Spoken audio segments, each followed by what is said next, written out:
Do Evangelho de Jesus Cristo, segundo Mateus. Glória a vós, Senhor.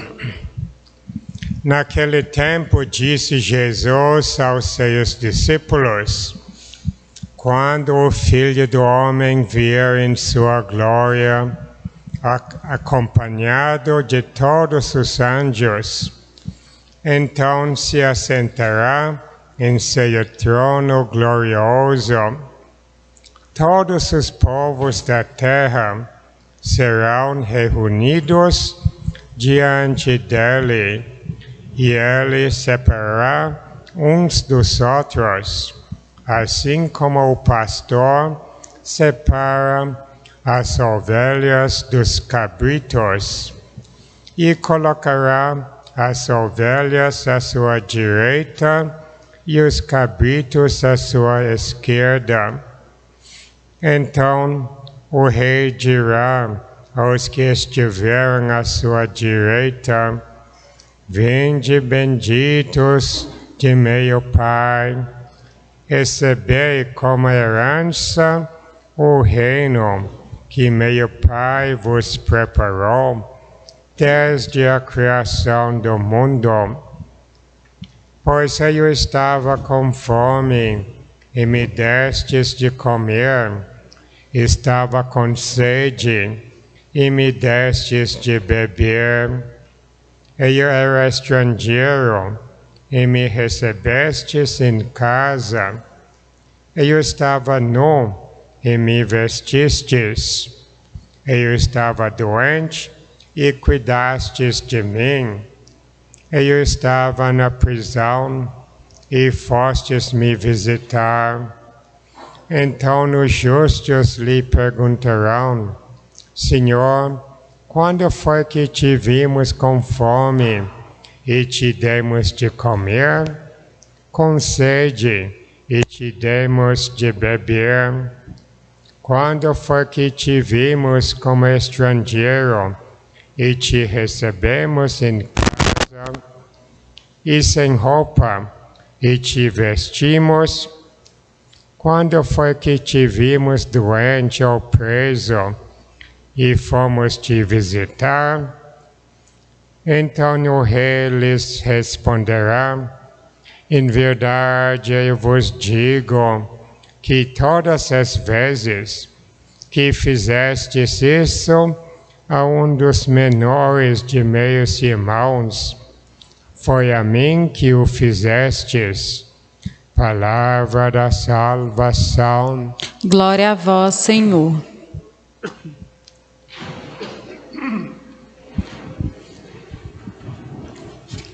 O Evangelho de hoje é muito forte, porque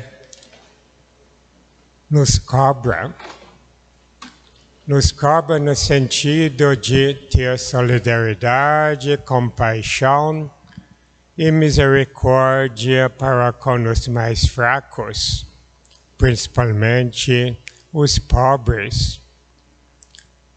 Este trecho, que ficou muito conhecido, foi citado pelo Papa várias vezes em defesa da pobreza e dos pobres.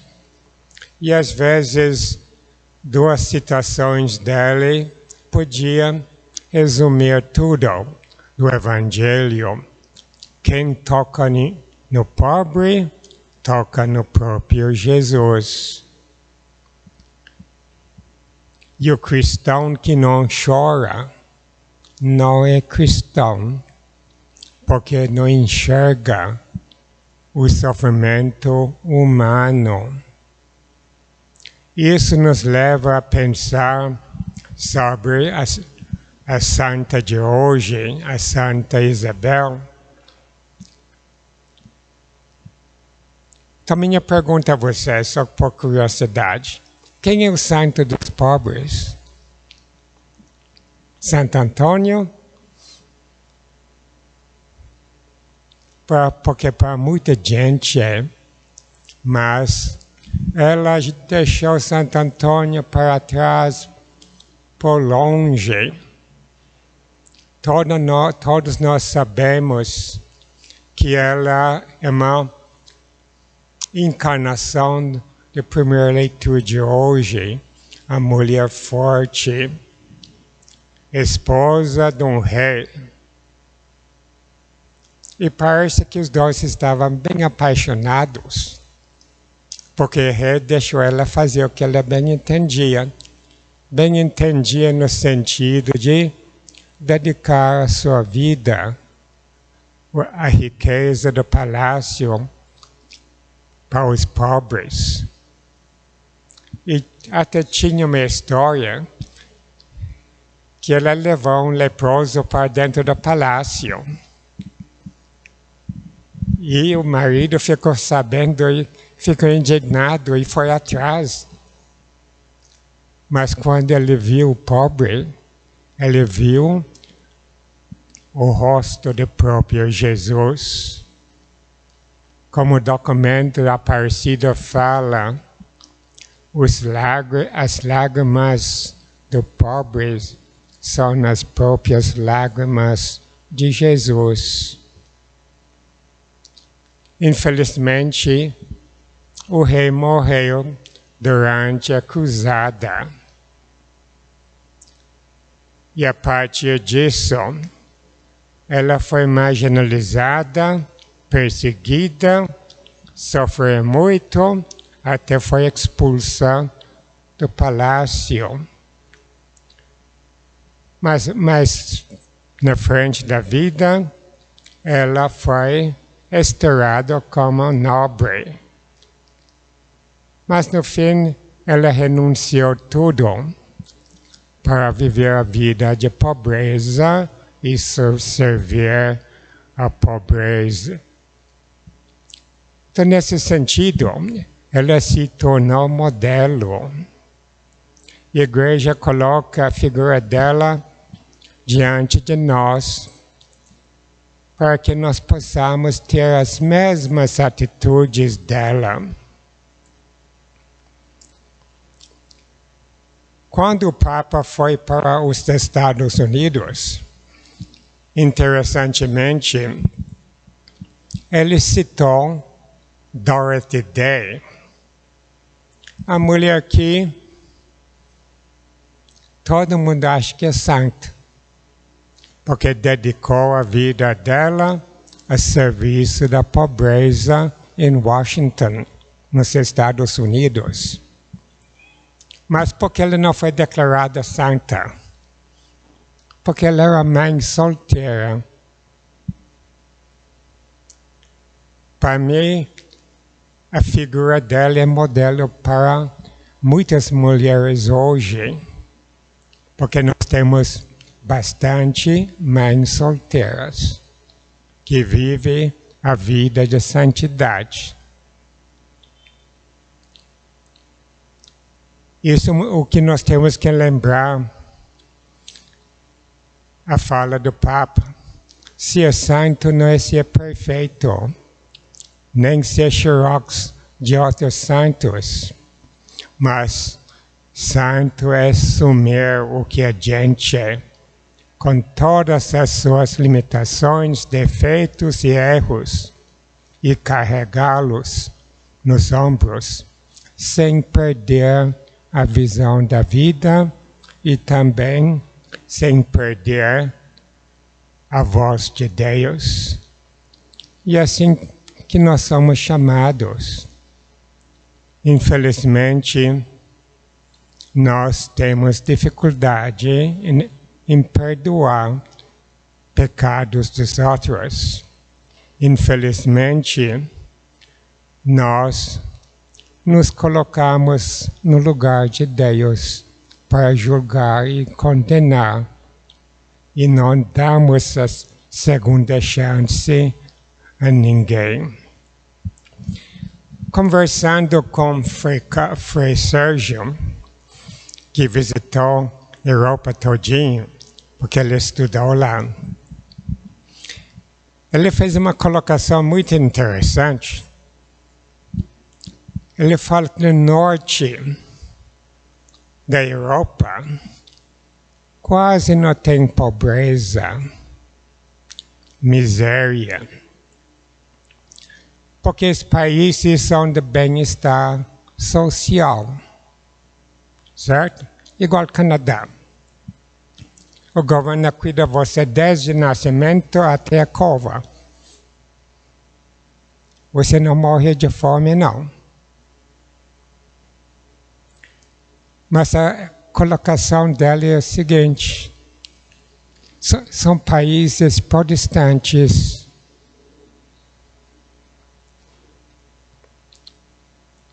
A Dinamarca, a Suécia, Noruega, etc. Então, o que faz a diferença? Um país tão católico como o Brasil, porque existe tanta pobreza, discriminação, exclusão. País da América Latina, o abismo entre o rico e o pobre é muito grande. E pior de tudo, nós entramos no discurso: todo mundo tem direito e até obrigação de estudar na universidade, porque é de graça. É de graça, mas para quem? São coisas que a gente tem que pensar um pouquinho. Qual é o nosso caminho, politicamente falando?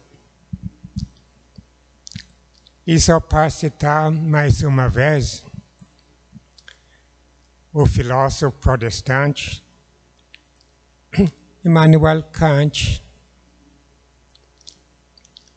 que o homem, por natureza, é o fim e não objeto. Em outras palavras, a sociedade tem que trabalhar em função do bem-estar da pessoa humana, porque tem uma certa dignidade.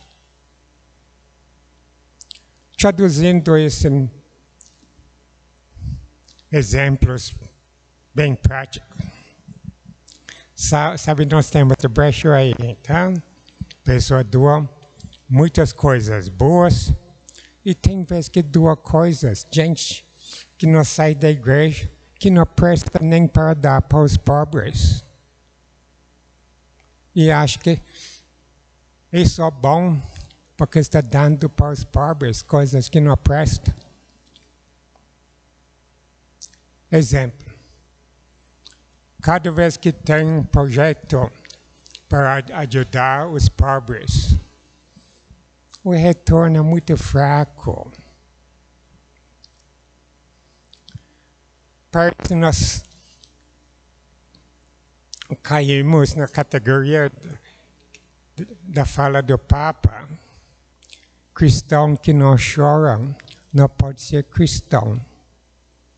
Porque só falta solidariedade e, sobretudo, a misericórdia.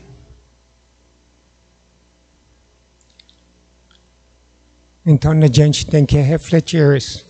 E a figura de Santa Isabel chama nossa atenção e nos desafia. Sabe o que a irmã Teresa de Calcutá fala? O mão que doa vale mais do que o lábio que reza. Em nome do Pai, do Filho e do Espírito Santo. Amém. Amém.